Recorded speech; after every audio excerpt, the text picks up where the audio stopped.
Salve Maria Santíssima! A intimidade com Deus é uma grande alegria.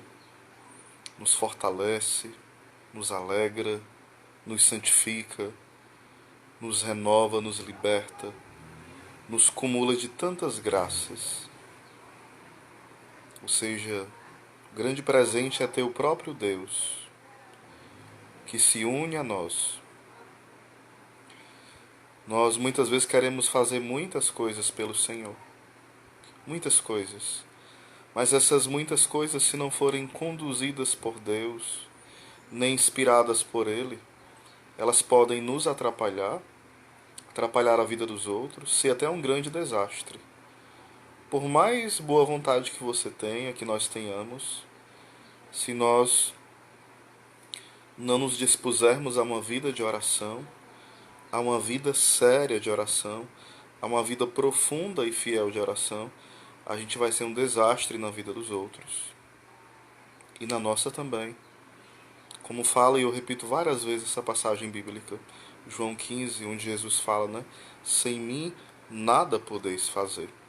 Tinha um bispo que falava o seguinte: eu prefiro 10 carmelitas a rezar do que 20 missionários a pregar. Não é que ele dispensasse os missionários, mas é porque ele entendia que a terra que o missionário visita e faz missão, ela é antes visitada pela oração.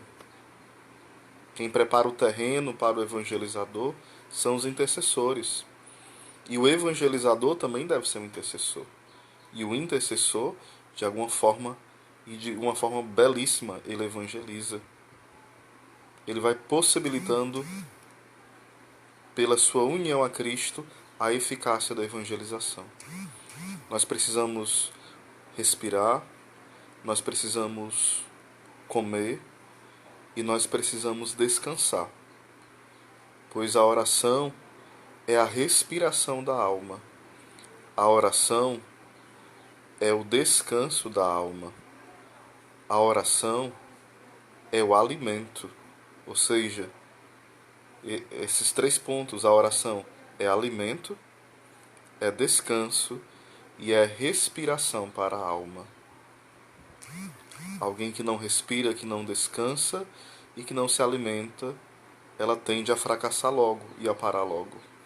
Por isso, todo o nosso serviço nas pastorais, nas pregações, nas obras de caridade, elas devem ser movidas pela vida de oração.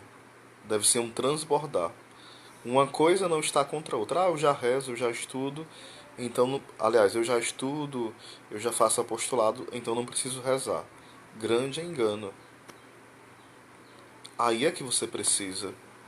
Vai falar alguns autores místicos, né, como São Bernardo de Claraval e outros, que quando se vai encontrar um homem de Deus, precisa-se estar com o espírito preparado pela oração, para receber os frutos daquele homem e daquela mulher de Deus. Ter um coração preparado pela oração.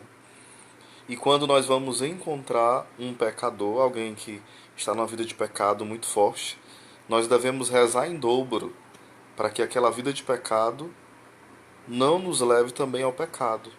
Porque muitas vezes, pelo nosso orgulho, pela nossa arrogância, a gente vai evangelizar alguém e nós dizemos: não, eu não vou cair mais não, eu sou maduro, eu já venci esse pecado, nesse pecado eu não vou cair mais. E vamos orgulhosos, desarmados, despreparados, e no lugar de evangelizar a pessoa, nós caímos no pecado com ela e nós nos lançamos na lama com ela ou com elas ou com eles. Então, essa intimidade com Deus ela é muito necessária. Se você deseja fazer muito pelo Senhor, trabalhe menos e reze mais.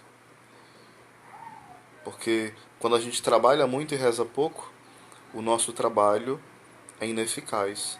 Porque muitas vezes não vai ser Cristo trabalhando em nós, mas os nossos sonhos e as nossas expectativas que vão colocando a vontade de Deus para trás. Daí não tem fruto. E se tiver frutos, serão frutos podres. E se porventura tiver frutos maduros, é por pura graça de Deus, mas não é assim que funciona. Sem vida interior, o apostolado é um desastre. A vida apostólica é uma miséria. Como assim? Sem oração, eu vou colocar as minhas ideias em práticas e não a vontade de Deus. Então vamos ter cuidado, porque muitas vezes nós morremos de trabalhar na igreja, mas a gente não cresce nem um pouco. A gente continua a mesma pessoa, ou ainda pior. A mesma pessoa, e repito, ou ainda muito pior. É sinal que a gente precisa rezar mais e rezar melhor. Que o Senhor nos conceda esta grande graça de uma vida profunda de oração. Que Deus nos abençoe, que tenhamos este alimento. Para trabalharmos melhor precisamos de descanso, de alimento e de respiração. Pois é na oração que nós encontramos tudo isso. A oração, repito, é o nosso respirar, o nosso alimentar e o nosso descanso diário. Um grande abraço, que Deus nos guarde e nos conceda este grande dom da oração. Amém.